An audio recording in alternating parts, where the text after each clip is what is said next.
Good afternoon.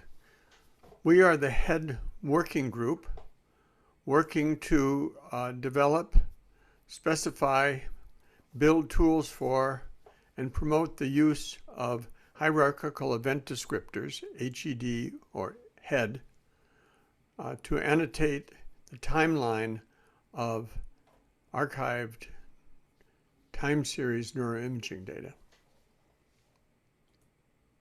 So currently there's a large gap in data sharing standards. Current data sharing is developing cross-platform dataset formatting standards, notably the BIDS effort, and they provide standards for basic high-level annotation: who, how, when, where, etc. But there are two distinct lacks in their approach at the moment. NeuroArchives now support search and analysis at the individual dataset level only. This is still the concept that determines how events are recorded and annotated. There is no standard for recording details of participant experience and actions during the recording in a common language, across studies, across experiments, across designs. This makes neuroimaging across studies, for example, using new statistical and machine learning methods, practically infeasible. Now, analysis-ready or meta-analysis ready shared data should really include detailed, unambiguous event and time structure descriptions that enable data search based on the details of the nature of the experience events and conditions and actions, and eventually of the tasks that the participants are performing. The tools should also maintain awareness of the context in which each of these occurs. Our claim is that combined hierarchical event descriptors, HED plus BIDS, provide a practical path to data sharing and of analysis-ready data. Okay, so now how to record the nature of events experienced by participants. Well, first of all, one needs to ask the question, what is an event? Event annotations link participant experience to recorded data. But current practice relies primarily on magic numbers, such as event type 37, and local lab jargon, such as event type target, to label experimental events and conditions. So data analysts must now assemble and interpret available information about experimental events, then write custom code for each archived dataset they wish to analyze. This makes analysis across datasets infeasible. So, third generation HED to the rescue. It's first important to understand what is an event and what are the salient features of events. This is a timeline of an experiment in which the subject or participant sees dots appear on a touch screen and reaches out to touch them. Simple experiment design. We must distinguish between two things: event processes themselves and event phase markers. Event processes include the display of an image, here a dot, during a certain portion of the timeline. The subject beginning and eventually ending a reaching movement. And the experimental task condition, the reaching task, onset and offset. Event processes always unfold across time, short or long spans of time. Event phase markers, on the other hand, point to single points in time that represent a critical phase in an event process. So, for instance, the onset of the suddenly displayed dot image. Phase markers, and particularly onset phase markers, receive annotations. This shows a rudimentary head annotation for this event. But event offsets also are critical points in the process and receive also head tags. During the reaching movement, the subject was observed to make a course correction, reaching out and then deviating so as to hit the target. This was found in the motion capture data or in the video data post hoc and added as an annotation to the data. Course correction is then a third critical phase in the action event of reaching. And it accordingly has its own marker and its own head tag. Task condition has an onset and an onset description of what task it is, and an offset with an offset description. In 2019, the BIDS Steering Committee accepted HED tagging and annotation under all the BIDS standards as currently the only method for annotating events and time structure in a common language. And last year, the HED Working Group released a new specification with major advances, the third generation HED. These include having a rule that in this HED dictionary or HED schema, a term can appear in only one place. This means that if you annotate the word circle, it expands automatically to its hierarchical representation in the HED dictionary. Secondly, event phases, event onsets and offsets, etc., are now implemented. And third, combining use of HED with BIDS event annotation, annotators can still use lab jargon in BIDS event tables, for instance, targets, because they can define target in the JSON files in terms of its exact HED annotation for their particular experiment. What kind of stimulus is it, etc. And the HED tools will take this short form annotation and produce a full HED annotation for use by search tools to search various categories of events within studies or across studies. There's also definitions. One can say, well, during this portion of the trial, there was a circle only, and define it once in using HED string as a HED string here, and then use that in the events.tsv file of BIDS as an easy to remember and understand way of annotating the experiment using lab jargon, but with its translation into common language HED. So now I want to introduce Kay Robbins, who will give a much more practical introduction to using HED. Thank you. Hello, my name is Kay Robbins. I'm a member of the HED Working Group. Now that Scott has gone through some of the concepts of event annotation and HED, I'm going to do a walkthrough of annotation with HED and BIDS. BIDS stands for Brain Imaging Data Structure.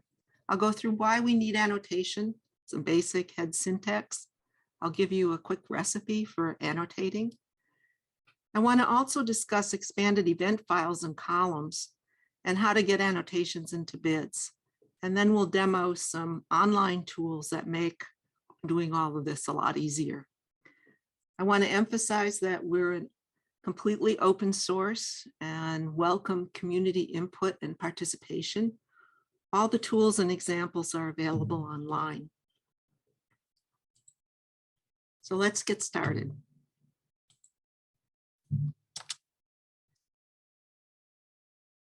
To understand the scope of the problem, you have to know what data sets look like. So here are 4 data sets that we recently processed for OpenNeuro. The first one is a simulated driving experiment with auditory cueing. Each event file's got about 3,000 events, and the events are encoded in the value column. This is a study that was done through an ARL umbrella project, and there were 10 studies that were done in this project, and the originators decided to use an event encoding that would encompass all the different studies. So they adopted a 4-digit encoding scheme, and each column meant something else for events. The next example is the Sternberg working memory, which is a data set from Scott's lab. The files have about 350 events, again, identified by the value column. The values in that column are more intuitive than the 4-digit codes, but there's still some issues, which as we go through the examples, we'll see. This study was chosen by the many labs EEG replication study for replication. The next study, also from UCSD, is an auditory visual attention shift. The event files have about 6,000 events in them, and they're encoded by a combination of the event code and condition code. The difficulty with the encoding here is that the event codes meant something different depending on the condition code, and sometimes they meant the opposite. And so this is confusing for users and makes it very error prone for analysis. The last example is a baseline RSVP. This was also part of the BCIT umbrella project. The files have about 20,000 events, again, identified by value, but the details varied. So there are all kinds of columns with different information specifying the details of each individual presentation. The event encoding didn't quite fit into the BCIT original encoding, so they adapted a 5-digit encoding scheme for that. So the point of these data sets, looking at these data sets, is that typically event coding is very different across data sets, not intuitive, and there are a lot of events in the files. So if you're going to annotate, you don't want to have to annotate individual events. You want to be able to annotate at a higher level. So we're going to discuss an approach that solves both of these issues. It allows intuitive annotation with a common language, and you don't have to annotate every single event. So here's the strategy. Let's start with an events file. And the idea is that we, instead of trying to annotate individual events, we create a unique dictionary of values. So instead of annotating every event code, we just annotate the unique ones and created the dictionary, which we then fill in the annotations, in this case with HED. This fits very naturally into the BIDS framework using JSON sidecars. So once you do this annotation, you're done because the values in the dictionary are naturally associated with the values in the columns through the BIDS mechanism of sidecars. For analysis, the idea is that analysis tools take the information in the events files and combine it with the sidecar dictionaries. And they take each event, which is represented by a row in the events file, and concatenate the relevant annotations from the dictionary to produce a fully annotated event. The result might be filtered on the basis of other head tags and giving an event file with the appropriate annotations in it. So this is the strategy. The annotation part is filling in the dictionary, and then downstream tools allow full mapping of the events. It avoids using the laboratory specific event codes and also of annotating each event separately. So let's look at a basic HED vocabulary. HED annotations are separated, comma-separated lists of head tags, so sensory event, visual presentation, and cue are examples. Head tags come from specific vocabulary, which is organized into a tree structure called a head schema, and we see it on the left. You can reference each head tag by its path in the schema or by an individual node name. So you can say sensory event, or you can say event sensory event. Now for annotation, we almost always use the short form. Each term stands on its own, so it makes sense as an individual annotation. But the hierarchical structure is important both for finding terms within the hierarchy, but also because each node is a subclass of its parents. So sensory event is an event. And this means that searches for event will also return sensory event. So the head schema organization allows better organization of the individual terms, but also search generalization. One other comment, the event, agent, and item are noun-like things, whereas action is verb-like, and property and relation are more descriptive. Using parentheses with tags from these different groups can enable more sophisticated annotation that looks more like sentences, where we have noun, verb, and direct object. So now I'd like to give a simple recipe for simple annotation. And we start with our dictionary, and the basic process we use is we determine what kind of event we have, select that tag, and then use the supporting tags. And we have a fairly extensive table of how you might go about doing that. So non-WM was a dash on the screen to indicate that the trial was going to begin. It's a sensory event. And then once we select the event type as sensory event, looking up in the table, we want to say what sense was used. Well, it was a visual presentation. We want to say what the task role was. Well, it was instructional, and it's a cue. And then we might want to fill in what was actually shown, in this case, a dash that was black, and grouping it with the parentheses makes it clear that it was a black dash and black didn't apply to something else. Similarly, the correct event is also a sensory event, but it's an auditory presentation, and its role is a feedback and a beep. This table is available in the documentation, and it gives a quick start to doing basic annotation that really does inform users of what the events represent. There's more sophisticated annotation that can be done, but this gives a really good starting basis. So finally, I'd like to talk a little bit about the structure of the event files itself. Here's on the left is a picture of a sample of the events file for the Sternberg working memory that we actually distributed. And we've expanded and replaced the value column with a combination of an event type column and a task role column. And this is important because we need every identifying annotation for an event to stand alone. And in particular, the one representing the right click might mean I saw it in the letters to be remembered, or it might mean, okay, I'm ready now that I'm done with the feedback.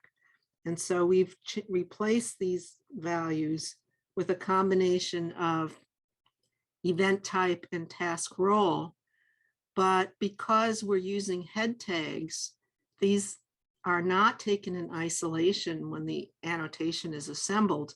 Rather, all of the values are looked up with head tags and concatenated to make a single annotation.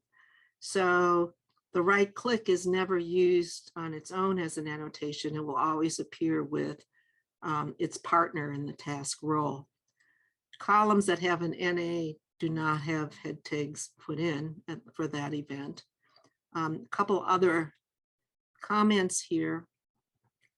This particular experiment had an experimental condition, which was that the number of letters to remember in each trial varied across trials.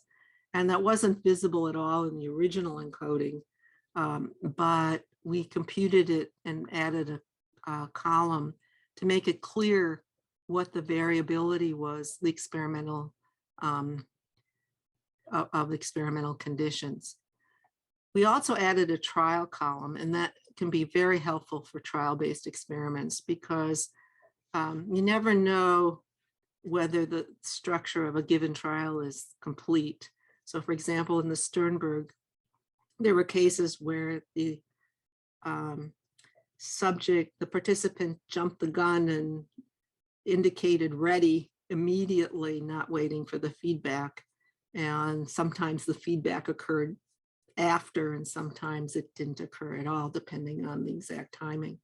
So by making sure that you have good trial numbers, you prevent users from having to really worry about these trials that had anomalies in them. They're much easier to use in standardized analysis. So the bottom line here, the takeaway is that a well-structured event file is just as important as the annotations for downstream analysis. And now we're going to do some demos. We're now going to generate a JSON sidecar and do a head annotation with the assistance of the HED online tools. On the left, you see the Sternberg dataset in BIDS format. And BIDS stands for Brain Imaging Data Structure. It's a standardized format that allows tools to find data that's organized in the standard way. BIDS organizes the data by subject, and if we navigate down to session and then modality, we can see that at the top low level, there are a number of files, including the events files for the data in that run. And here we see an example of that data in the events file. So this is the TSV file for run 1 of subject 1, session 1. So let's go to the JSON, the tools for HED, and we're going to choose the events tools, and we're going to use one of the event files to generate a template. So if I select generate a sidecar template and I browse to the data set, the events file we were just looking at, I see it here. And the tool shows the columns that are present in that file, as well as the number of unique values in each column. Now we're going to select the columns that we want to annotate. And I'm skipping onset, duration, and sample because those are standard columns and we don't need to include them unless we want the head annotations corresponding to them to be included in the assembled data. I'm also going to skip value because that's a legacy column that we're just keeping there for information. There are two types of head annotation that are associated with the JSON sidecar. One are categorical annotations and the other are value annotations. Categorical annotations annotate each unique value in the column with an individual annotation, whereas value annotations just annotate the value as a whole. And we'll see the difference when we do the template generation. So I'm only going to annotate the event type and the task role as individual categorical values and treat the remaining letter, trial, and memory condition as values. I generate the JSON sidecar template, and I'm going to put it in the top level of the BIDS dataset. But before I do that, I'm going to rename it to take out the subject and session numbers as well as the run. And so the remaining name just has the task information in, and it's put at the top level so that it applies to all of the events.tsv files that are in the directories below it. This is works because of the BIDS inheritance principle. Now, if we look at this template, here we go, we can see that each column that we've selected appears in the template, and there's a head subcolumn or a subkey in here, and the individual column values appear, and right now they have just placeholder notations. These are valid notations, head annotations, but they're not very informative. We then fill in this template with the appropriate information, and we finish the annotation. So let me just show you the finished annotation. So we have sense in where we had sound buzz, that was just using labels.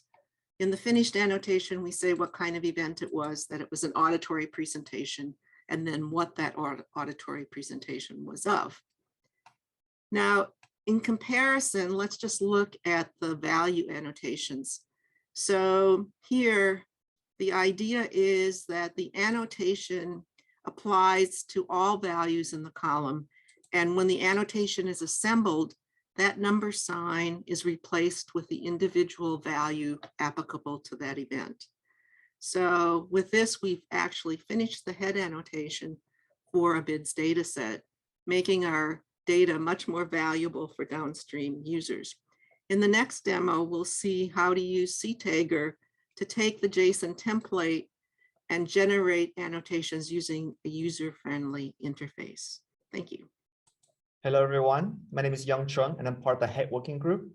I will be showing you how to use the graphical user interface tool CTagger to add head annotation into your event.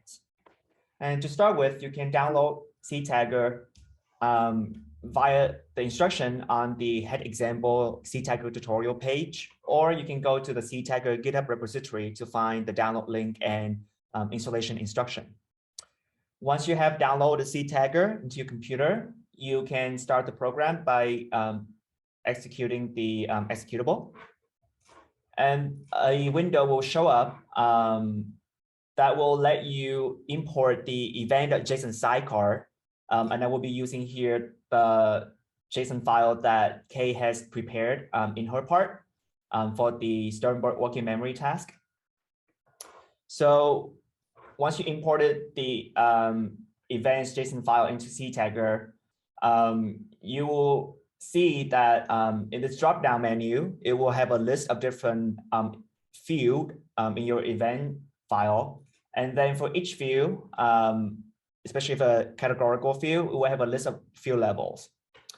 To start annotation, you can click on a level, and you can choose to display the head schema via the schema expandable and collapsible browser.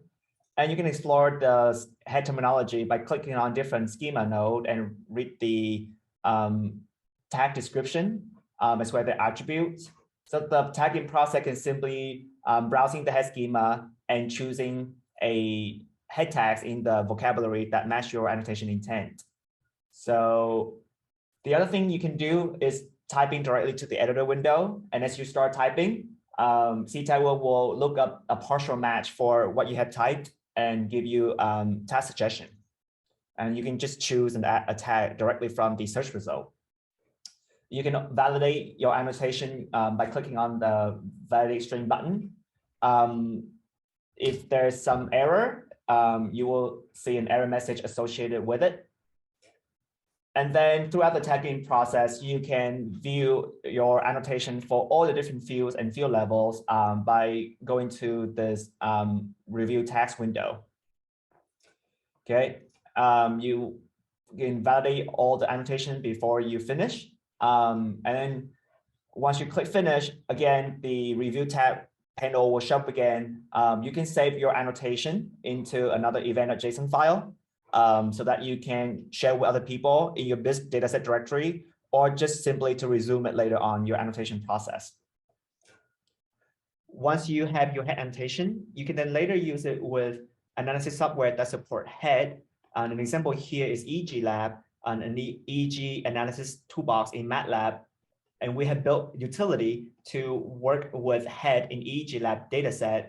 And we can use HED tags to extract epochs for later downstream analysis, for example, to get event-related potential time locked to certain events. Monique in the next session will show you how you might do fMRI analysis on HED annotated dataset as well. Hello, I'm Monique Dataset. I'm a PhD student at the University of Salzburg, and I'm working with the HED group. I'm going to talk about one of our ongoing developments to enable open and reproducible fMRI analysis using HED tools. So the HED tools that you've been introduced to so far are largely integrated into EEG Lab.